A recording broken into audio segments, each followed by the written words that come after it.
Revolution of the liberal 1848 में ये revolution start हुआ और इसको रिवॉल्यूशन को लेड कौन कर रहा था? By the middle class people. और ये वांटेड चाहते थे कि इस्टेब्लिश नेशन स्टेट की बात आपने पहले भी इनकी सुनी है कि मिडिल क्लास नेशन स्टेट और लिबरल चाहते थे। तो ये बहुत प्रॉपर एक इस्टेब्लिश करना चाह रहे थे नेशन स्टेट। और इन्होंने पार्लियामेंट्री में कुछ प्रिंसिपल्स रखे, जैसे firstly constitution, freedom of press, freedom of association. तो ये रिवॉल्यूशन जो आपने देखा कि किसने लेड किया था? मिडिल क्लास पीपल ने। फिर now see next. In German regions, political association were middle class professional. German regions में बहुत सारे जो पॉलिटिकल एसोसिएशन में लोग थे वो मिडिल क्लास के थे। मिडिल क्लास में कौन लोग आते हैं? जैसे businessman, artisan, teachers, doctor etcetera. Decide किया कि इस बार जो वोट देंगे वो ऑल जर्मन नेशनल पार्टी को दिया और ये हुआ और किया भी गया। 18 मई 1848 को 8031 मेंबर्स इलेक्टेड भी हुए। तो parliament become the dominant by the middle class. और उस टाइम पे मिडिल क्लास ने तो बहुत हेल्प किया, बट इन लोग ने रिसिस्ट कर दिया, मतलब कि इनकी हेल्प नहीं की। तो वर्कर और आर्टिशियन की जब डिमांड नहीं नॉट फुलफिल्ड हुई तो क्या चेंज हुआ? See that changes were made.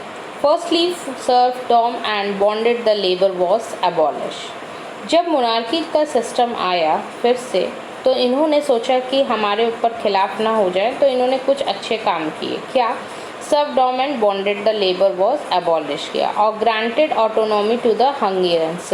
तो जो हंगेरियंस में ये भी क्या ग्रांट किया कि वो अपनी गवर्नमेंट बना सकते हैं। तो यहाँ तक आपकी चीज़ें क्लियर हो गई कि कैसे नेशन स्टेट की बात हो रही का मिडिल क्लास कितना प्रयास कर रहे थे, लेकिन लोगों ने वहाँ जर्मन रीजन्स ने फिर सपोर्ट नहीं किया। फिर उस सपोर्ट पे नहीं करने पे क्या हुआ कि जब वो लोग फिर से वहाँ खड़े हो गए, मोनार्की जैसा सिस्टम आया, तो इन्होंने अपनी कुछ बातों को रखा उनके लिए कि वो हमारी रिस्पेक्ट करें और नहीं तो वो हमें कहीं हमारे खिलाफ ना हो जाए। इसलिए इन्होंने सर्फडम बॉन्डेड जो लेबर वॉज एबॉलिश किया, जो अपर एंड लोअर वो सारी चीज़ें को एबॉलिश कर दिया और ग्रांटेड किया ऑटोनॉमी टू द हंगेरियंस कि अब लोग अपनी गवर्नमेंट बना सकते हैं। तो ये सारी चीज़ें यहाँ पर हुई।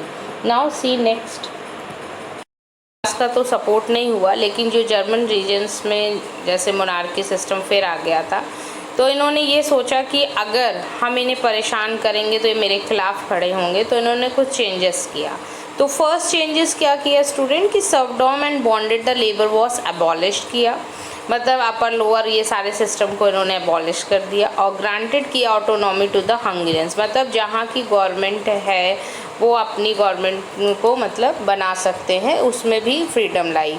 तो ये दोनों चेंजेस इन्होंने किया कि अगर हम इस बार मतलब हम परेशान करेंगे तो ऐसा ना हो कि हमारे ये खिलाफ हो जाए। तो ये चेंजेस हुआ। Thank you student.